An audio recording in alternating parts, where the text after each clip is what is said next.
भाई मेरा favourite character game of thrones में हमेशा से रहा है हमारे बाबा टिरियन लैनिस्टर। जिसने गेम ऑफ थ्रोन्स देखी उनको पता होगा। बाकी लोगों के लिए ये सिर्फ एक बौना है, शायद जिसको ऊपर वाले की तरफ से एक श्राप मिला है और ये बौना रह गया है। बट गेम ऑफ थ्रोन्स में टिरियन लैनिस्टर सर्वाइव करता है, और ऐसा खतरनाक सर्वाइव करता है ना, ऐसे स्टूपिड गधे घबौच और डेंजरस लोगों के बीच में, क्योंकि वो एक चीज़ बहुत जल्दी समझ लेता है, विच इज़ अगर तुम गधे घपचों के साथ आर्ग्यू करोगे तो it is like pointless, it is nothingness, उससे कुछ नहीं होगा। इंस्टेड वो देखता है, वो सुनता है, और वो स्टुपिडिटी को, घपौचपने को अपने आप में ही डिस्ट्रॉय कर देता है। कैसे? बस चुप से देख के। और जिसने नहीं देखी है गेम ऑफ थ्रोन, तो आपने डार्क नाइट देखी होगी। जोकर का कैरेक्टर, जोकर डार्क नाइट में बोलता है बैटमैन को एक ऐसी चीज़ जो कि बहुत टेरिफाइंग होती है, which is you complete me. Batman को बोलता है तुम मुझे पूरा करते हो। क्यों? क्योंकि केओस को रिएक्शन चाहिए। अगर केओस को कोई रिएक्शन नहीं देगा तो केओस केओस नहीं रहेगा। And this is the exact moment when intelligent people react emotionally. जिस दिन तुम इमोशनली रिएक्ट करने लगे उस दिन तुम एक गधे का गेम प्ले कर रहे हो, तुम सुअरों के साथ कीचड़ में लौट रहे हो। तुम एग्जॉस्टेड इसलिए नहीं हो दोस्त कि लाइफ डिफिकल्ट है, तुम एग्जॉस्टेड इसलिए हो दोस्त क्योंकि तुम्हारे आसपास घबौच गधे लोग भरे पड़े हैं। और सबसे बुरी बात, इस दुनिया ने तुम्हें ये कन्विंस कर दिया है कि ये तुम्हारी रिस्पॉन्सिबिलिटी है, सोल रिस्पॉन्सिबिलिटी है। क्या करना? उनको एजुकेट करना, उनको एक्सप्लेन करना, उनको समझाना, उनके साथ आर्ग्यू करना, उनको अपने लेवल तक लेके आना। बट ऐसा हो नहीं पाता। बट इस सब के बारे में आज बात नहीं हो रही। आज तो घपौच लोग तुम इंटरनेट पे देख ही लोगे। 200 साल पहले एक फिलोसफर आया था भाई साहब, जिसने इन स्टूपिड लोगों की हिपोक्रेसी समझ ली थी। मैं इस फिलोसफर को भी बाबा का दर्जा देता हूँ अपनी श्रेणी में, जिस इनका नाम है आर्थर शोपेनहावर, एक German philosopher. World's darkest most pessimistic most negative philosopher कहेंगे लोग इनको, लेकिन अगर ध्यान से समझोगे दोस्त तो बहुत कुछ छिपा हुआ है। आर्थर शोपेनहावर ने ये ब्रूटल ट्रुथ देखी कि तुम रीजनिंग नहीं कर सकते घपौचपने के साथ, स्टुपिडिटी के साथ। लॉजिक ऐसे लोगों को डिफीट नहीं कर सकता, आर्ग्यूमेंट्स ऐसे लोगों को एक्सपोज नहीं कर सकते। और अपने आप को जिस दिन तुम एक्सप्लेन करने लग गए एक गधे को, तो तुम क्या सोचोगे? तुम नोबल बन जाओगे, मैं भाई बहुत महान आत्मा बन जाऊंगा, मैं महात्मा बन जाऊंगा। वो तुम्हें ये सब नहीं बनाएगा दोस्त, तुम्हें वो थका देगा। तो असली सवाल ये नहीं है कि फूल्स एग्जिस्ट क्यों करते हैं दोस्त, वो तो एग्जिस्ट करेंगे। असली सवाल, असली मुद्दा, असली क्वेश्चन हमारा ये है कि कैसे इंटेलिजेंट लोग, तुम अगर इंटेलिजेंट अपने आप को समझते हो, इंटेलिजेंट हो, कैसे ऐसे लोगों से डील कर सकते हो। और आर्थर शोपेनहावर का आंसर बहुत रूथलेस है, तुम्हारी सोच से परे है। शोपेनहावर ने एक चीज़ पे पूरी पुख्ता तरीके से बिलीफ रखा, which was the wise man does not fight stupidity, he avoids it. सीधी सादी भाषा में स्टुपिडिटी सिर्फ इग्नोरेंस नहीं है। इग्नोरेंस को तुम करेक्ट कर सकते हो थ्रू लर्निंग, ठीक है, कि तुमने सीखा, तुमने समझा, ओ भाई ठीक है ये मैं गलत कर रहा था, मैं इग्नोर कर रहा था। स्टुपिडिटी एक एक ऐसा बैक्टीरिया है जिसके ऊपर एंटीबायोटिक साली असर ही नहीं करती। Stupidity is resistant to correction, उसको तुम करेक्ट कर ही नहीं सकते। क्या होते हैं characteristics of a stupid person, या फिर characteristics of stupidity? Number 1, unwillingness to think critically. वो अपना दिमाग लगाना चाहता ही नहीं है। वो अपना दिमाग लड़ाएगा ही नहीं, समझो उसकी दिमाग की मोटर में गोबर जम गया हो, गाय का सख्त गोबर जम के मशीन खराब कर दी। दूसरा, emotional attachment to one's opinions. भाई मेरा ओपिनियन यही रहेगा, तुम कुछ भी बोलो, तुम कैसा भी बोलो, मैं तो अपना ओपिनियन चेंज नहीं करने वाला। और तीसरा, सबसे खतरनाक, जो हर जगह हो रहा है, जहाँ तुमने मेरे को करेक्ट करने की कोशिश करी या कुछ अपोजिंग व्यूज़ दिए तो मैं हॉस्टाइल हो जाऊँगा, मैं तुम्हें काट दूंगा, तुम्हें मार दूंगा, तुम्हारे साथ बुरा व्यवहार करूँगा। और सबसे खतरनाक बात यहाँ पे ये है, एक ऐसा स्टूपिड इंसान जो अपने आप को डाउट करे वो तो हार्मलेस है ही, बट एक ऐसा स्टूपिड इंसान जो कॉन्फिडेंट हो जाए अपनी स्टूपिडिटी में, वो डिस्ट्रक्टिव बन जाता है, वो सब कुछ ख़त्म कर देता है। तो by the end of this video तुम्हें एग्जैक्टली ये समझ में आ जाएगा हाउ टू डील विद ऐसे घपौच स्टूपिड लोग। शोपेनहावर, जिसको हम समझने की कोशिश कर रहे हैं, वो एक जीनियस थे अपने टाइम के, बहुत फेमस फिलोसफर थे। इन्होंने ना सिर्फ इंटरेस्टिंग फिलोसफीज दी, बट इन्होंने ये भी सिखाई कि कैसे इन फिलोसफीज को अपनी लाइफ में, रियल लाइफ में अप्लाई करना है। मैंने अपनी मास्टर क्लास में शोपेनहावर से रिलेटेड एग्जैक्ट ऐसे मॉड्यूल्स डाले हैं practical philosophy related that can actually change your life financially, socially and mentally. और एक और मेजर अनाउंसमेंट देना चाहता हूँ, जो लोगों ने मास्टर क्लास नहीं ली है, पहली बात तो हम मिस आउट कर रहे हैं बहुत कुछ। जिन्होंने नहीं ली है, एक ऑफर देना चाहता हूँ मैं उन लोगों को, अगर अभी आप जाके इसी वक्त मेरा मास्टर क्लास लेंगे तो आपको उस मास्टर क्लास के साथ एक मेरा डार्क साइकोलॉजी प्रोटोकॉल पूरा सिस्टम है वो मिल जाएगा। आप जाएंगे, यहाँ पे मैंने मेथड दिया हुआ है कैसे जाके आप उसको ऐड कर सकते हैं एट ए डिस्काउंटेड प्राइस। जाइए उस 0.1% क्लब को ज्वाइन करिए। यहाँ से शोपेनहावर का एक कोटेशन याद आता है, I quote, every man takes the limits of his own field of vision for the limits of the world. मतलब गधे गपचे ये बिलीव करते हैं कि उनकी जो अंडरस्टैंडिंग है वही होल ट्रुथ है, वही असली सत्य है, वही पूर्ण सत्य है। ये सबसे ज़्यादा आप देखेंगे जो कल्ट्स होते हैं, सबसे ज़्यादा आप देखेंगे पर्टिकुलर, जैसे मार्वल फ़ैन डीसी फ़ैन में देख लोगे, मैं मार्वल फ़ैन हूँ क्यों, इसलिए। मैं डीसी फ़ैन हूँ क्यों, इसलिए। मेरा ट्रुथ, मेरे सुपर हीरो का ट्रुथ यही है। रिलीजियस एक्सट्रीमिस्ट में देख लोगे तुम, मैं ये काम इसलिए कर रहा हूँ, मैं कांड इसलिए कर रहा हूँ, मैं आतंकवादी इसलिए हूँ क्योंकि मेरी यही सोच है, यहीं तक सीमित है, यहीं पर मैं ख़त्म होता हूँ, यहीं पर मैं शुरू होता हूँ। तो एक्सट्रीमिज़म पे जो रहते हैं वो अपनी ट्रुथ चेंज नहीं करना चाहते। सबसे बड़े फूल और गधे की वही चीज़ होती है। और हम जैसे इंटेलिजेंट लोग ना एक ट्रैप में फंस जाते हैं, बहुत बुरा ट्रैप, विच इज़ स्मार्ट लोग ये बिलीव करते हैं कि लॉजिक का इस्तेमाल करके आप किसी को भी मना सकते हैं, किसी को भी समझा सकते हैं।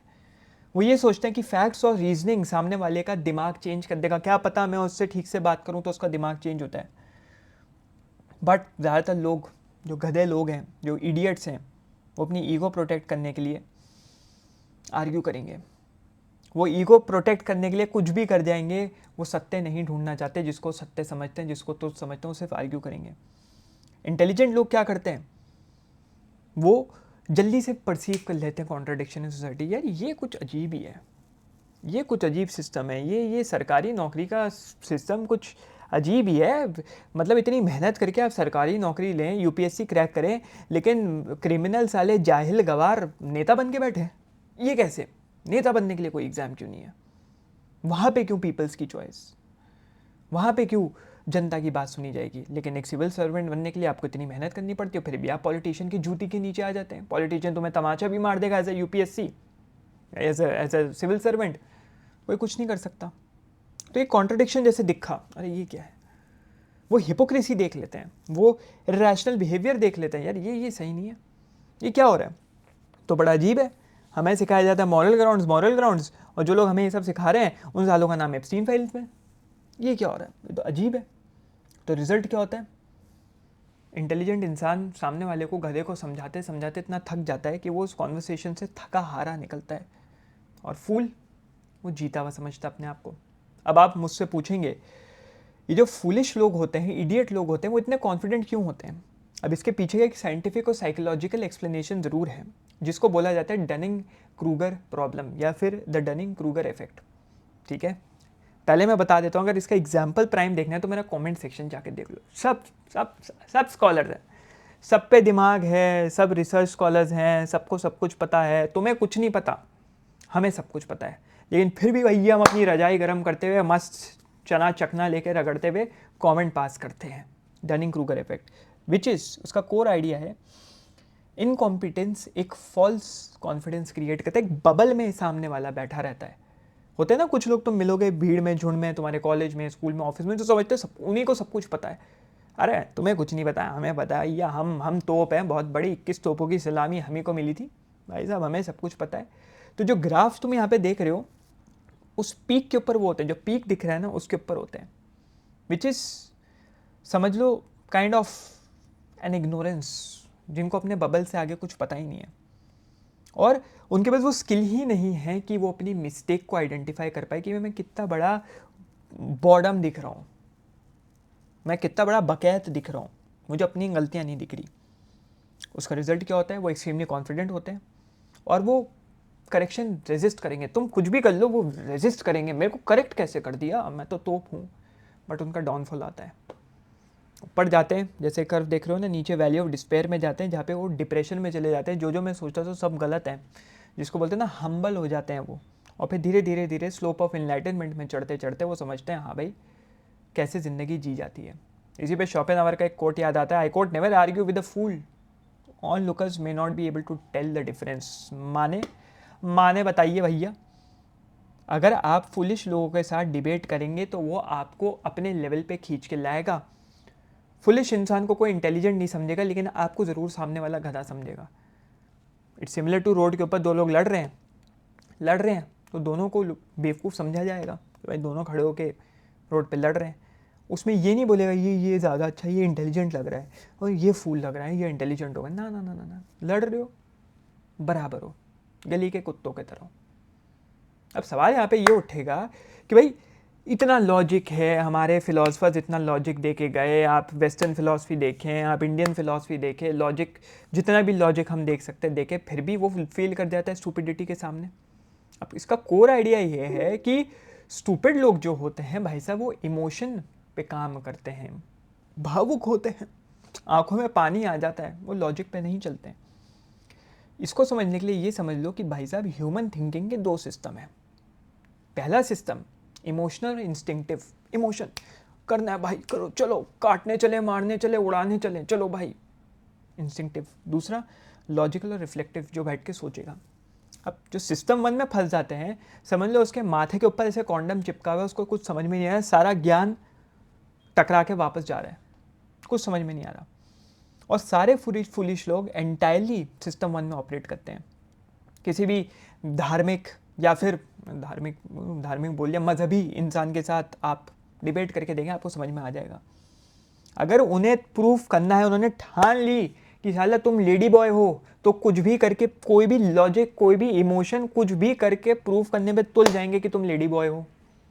बदल दो अपना ओपिनियन, उनको ओपिनियन नहीं बदल सकते। तुम्हें भी मनवा देंगे कि हाँ मैं लेडी बॉय हूँ, थाईलैंड में आके खापोन खाप करके चले जाओगे, समझ रहे हो? तो कॉन्सिक्वेंस यही होता है। लॉजिकल आर्ग्यूमेंट्स, ऐसा लगता है उन लोगों को कि मेरे ऊपर पर्सनल अटैक कर दिया, है मेरे पे अटैक कर दिया, मेरे पे अटैक कर दिया, इसने लॉजिकल आर्ग्यूमेंट कैसे दिया?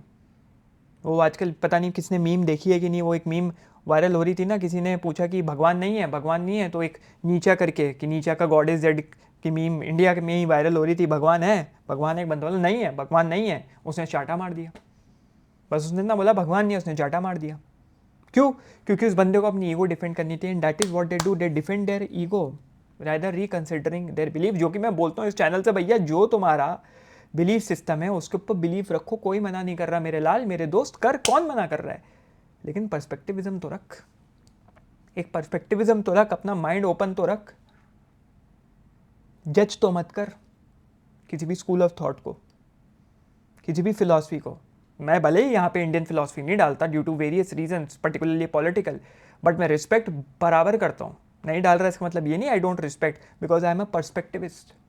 आई respect all sort of philosophies. ऐसे लोग जिन्होंने थोड़ा भी दिमाग लगा के सोचने की कोशिश करी अपने तरफ से, ऐसे फिलोसफर्स, उनकी मैं रिस्पेक्ट करता हूँ, चाहे वो कैसे भी हों।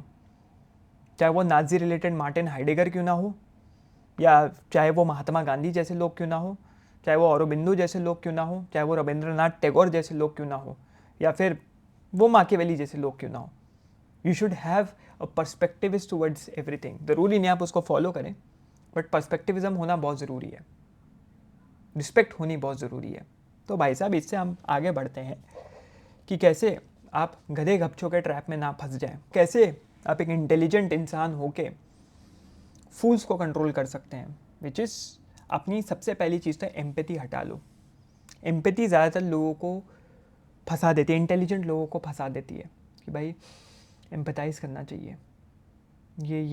ये मैं खुद कोशिश करता था भाई, ये एम्पैथी मतलब ये फुलिश है, कोई बात नहीं, मैं कोशिश करता हूँ इसको समझाने की, क्या पता ये समझ जाए, क्या पता बेचारे को समझ में आ जाए, दिमाग नहीं है कोई बात नहीं, समझ में आ जाए, बट सिचुएशन और बद से बदतर होती जाती है।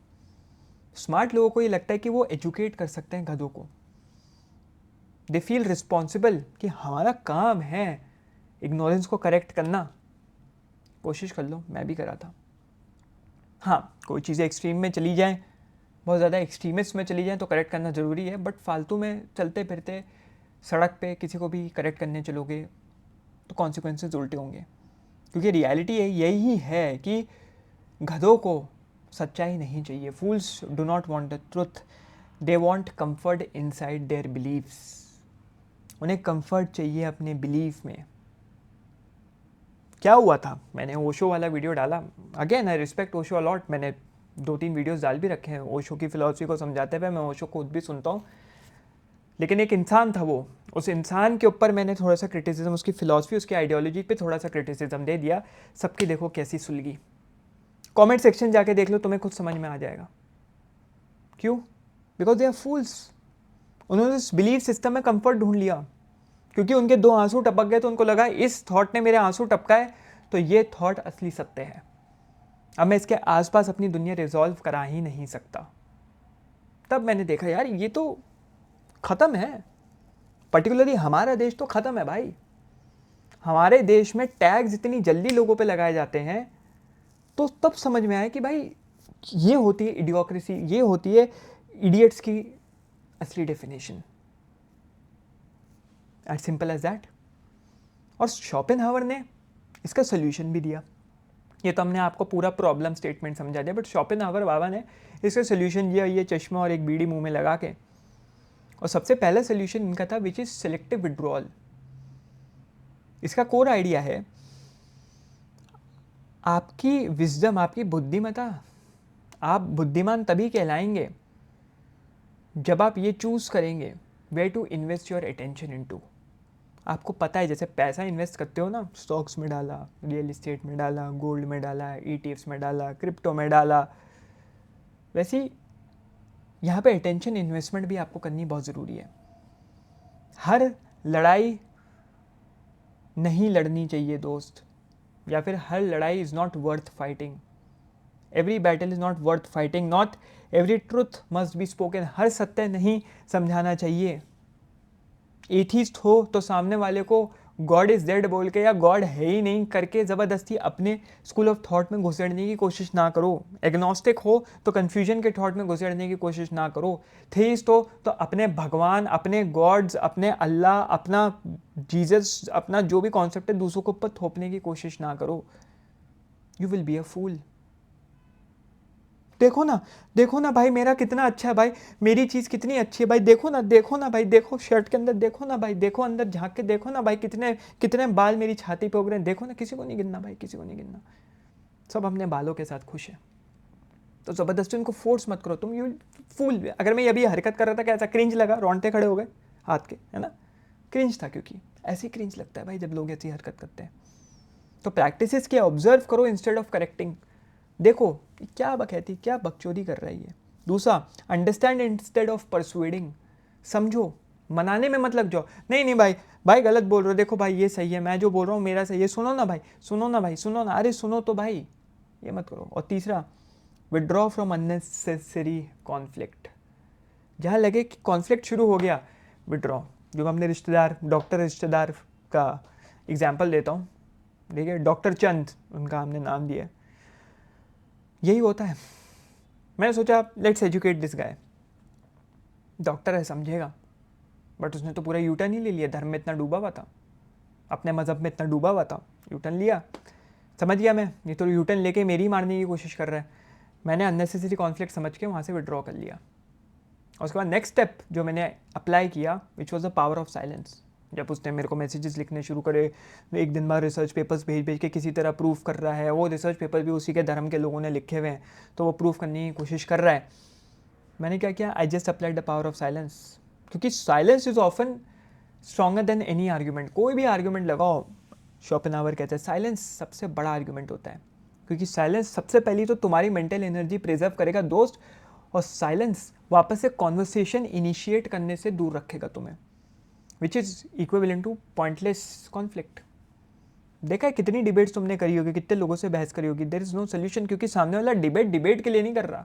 ये ग्रीस नहीं है 2-2,500 साल पहले वाला सोक्रेटिस, एरिस्टोटल, प्लेटो वाला ग्रीस कि तुम बैठे हो और जो है डिबेट कर रहे हो, और लोग अपनी बुद्धि बढ़ाने के लिए, अपनी विजडम बढ़ाने के लिए डिबेट कर रहे हैं, या लोग अपनी ईगो सेटिस्फैक्शन के लिए डिबेट करते हैं. देखो मैं जीत गया, देखो मैं जीत गया. जैसे बहुत लोगों ने मुझसे पूछा कि भैया जावेद अख्तर और मुफ्ती साहब की जो डिबेट हुई थी उस पर आपके क्या विशेष टिप्पणी. मैं क्या विशेष टिप्पणी दूँ भाई, ईगो सेटिस्फैक्शन बैटल लग रही थी ये। मेरा आर्गुमेंट, मेरा पॉइंट बेटर, तुम्हारा पॉइंट बेटर नहीं। देखो मैंने इंग्लिश के 4 शब्द ऐसे फेंक दिए कि सामने वाले की फटके 4 छोड़ो 64 हो गई। ऐसे पे तुम क्या बोलोगे? There was there any learning? No. Was there one party trying to prove another party? Yes. Through conflict? Yes. हम किसी भी हद तक, बोला ना, अगर इमोशनली इडियट और फूल लोगों को प्रूफ करना है, तुम लेडी बॉय हो तो वो प्रूफ करके रहेंगे तुम लेडी बॉय हो। अगर तुम एक स्ट्रेट मर्द हो, वो प्रूफ कर देंगे तुम गे हो। तुम गे हो, तुम्हें पीछे तेल लगवा के डलवाने में मजा आता है, तुम वो हो। गलत मान लो, जब तक तुम डाल ना लो। तो वो लोग ऐसे होते हैं। रिफ्लेक्ट करो ना, कितने आर्गुमेंट्स जीते हो, कितने आर्गुमेंट्स हारे हो। और इसी पे शोपेनहावर होते तो वो कहते हैं, जो उन्होंने कहा, I quote, a high degree of intellect tends to make a man unsocial. Meaning, जितना इंटेलिजेंट दोस्त होगे उतना ज़्यादा नेचुरली डिस्टेंट होते जाओगे भेड़ चाल से, झुंड से। इंटेलिजेंट हो, दूर जाओगे दोस्त। तो ये मत सोचो कि मैं क्यों नहीं फिट हो पा रहा क्राउड में। वो बहुत बढ़िया बात है, नहीं फिट हो पा रहे भाई, करोगे क्या फिट होके? मैं खुद अपने क्राउड में, किसी क्राउड में फिट नहीं होता हूँ भाई। स्कूल का दोस्त नहीं बचा, कॉलेज का दोस्त नहीं बचा। अब मैंने नेटवर्किंग करनी शुरू करी है, दोस्त हैं, हाई अचीवर्स हैं, जो मेरी जैसी सोच रखते हैं। पहले तो मैं फंसा हुआ था कि भाई ना तो नीचे जा सकते ना ऊपर वाले लोग एक्सेप्ट कर सकते। मैं इतना गिरा हुआ भी नहीं हूँ कि इन लोगों के साथ बैठूँ, और इतना अचीव भी नहीं किया कि ऊपर जाऊँ। बीच में फंसा हुआ था, बीच का बन के रह गया था। But with time it happened because I accepted my solitude. हाँ भाई, सॉलिट्यूड में काम करेंगे। मैं ज़बरदस्ती स्पेक्ट्रम में घुसने की कोशिश नहीं कर रहा था। And that is how you win over stupid people. इन्होंने कहा, शोपेनहावर ने, सॉलिट्यूड एक मेंटल प्रोटेक्शन की तरह है। क्योंकि इंटेलिजेंट माइंड्स को पीरियड्स चाहिए ऑफ सॉलिट्यूड एंड सेक्लूजन। उनको चाहिए अकेलेपन में रहना, क्योंकि सॉलिट्यूड, अकेलेपन में तुम्हें क्लैरिटी मिलती है। मैं क्यों आ जाता हूँ मलेशिया, चला गया 1 महीने के लिए, थाईलैंड चला गया 1 महीने के लिए, अपने इंडोनेशिया चला गया 1 महीने के लिए, ये कंट्रीज़ क्यों घूमता रहता हूँ? क्योंकि वहाँ एक इमोशनल क्लैरिटी आती है, मेंटल क्लैरिटी आती है अकेलेपन में रह के। सब कुछ काट, फैमिली वैमिली सब कुछ काट कूट के यहाँ सोच रहा हूँ। क्योंकि सॉलिट्यूड तुम्हें डीपर थिंकिंग की तरफ बढ़ाएगा, तुम डीपर सोच पाओगे। शोपेनहावर ने लिखा है, quote, a man can be himself only so long as he is alone, I unquote. Society force करती है इंटेलिजेंट लोगों को अपने आप को सिंप्लीफाई करने के लिए। सिंपल रहो ना। क्यों नहीं देख सकते शाम में आके अपने ऑफिस से बस्ता रख के क्रिकेट का मैच, हाथ में नवरत्न की कटोरी लेके बैठ के? क्यों नहीं अपना पेट सोफे पे रख के मस्त तुम टीवी देख सकते हैं? मैं नहीं देख सकता क्योंकि मैं यूएफसी देखता हूँ भाई। I am different. Don't try to simplify me according to your standards. मैं नहीं देख सकता भाई, मुझे जिम जाना है भाई।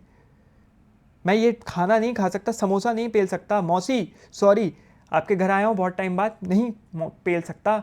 मैं नहीं अपने आते गला सकता क्योंकि मैं डाइट पे हूँ। और मेरा डाइट मतलब ये नहीं सब कुछ बंद कर दिया, मैं खा रहा हूँ बट कैलकुलेटिवली खा रहा हूँ। मैं अपनी हेल्थ अच्छी रखना चाहता हूँ।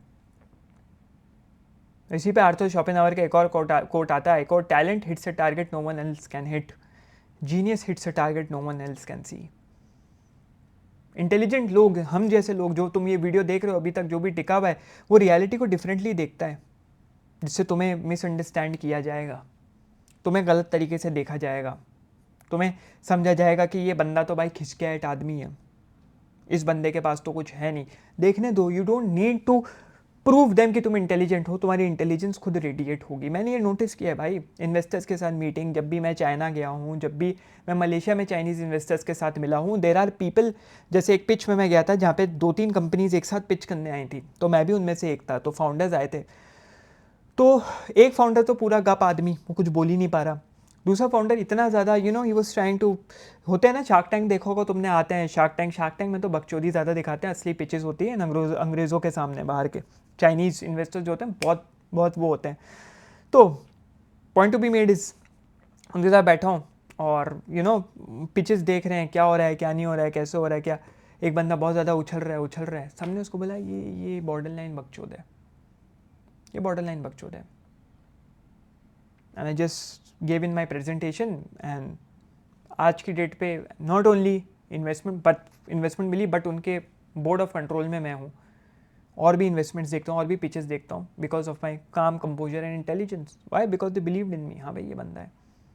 तो दोस्त, फाइनल फिलॉसफी यही है, यही फाइनल ट्रुथ है। फूल्स हल्ला ज़रूर करेंगे, स्पीचें बड़ी बड़ी देंगे, पोडियम पे खड़े होके सबको ये कर देंगे भाई, काया पलट कर देंगे, ऐसा वैसा।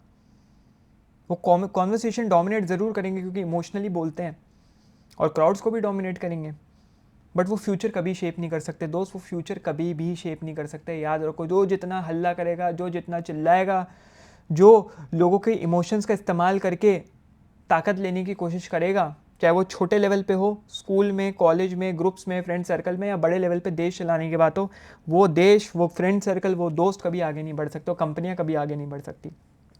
जो फ्यूचर होता है वो कुछ ही लोग शेप करते हैं, कुछ ही लोग आगे बढ़ाते हैं जो कि क्लियरली सोच सकते हैं। ऐसे सिचुएशन में जब पूरी दुनिया कंफ्यूज है, उसमें क्लियरली सोचना।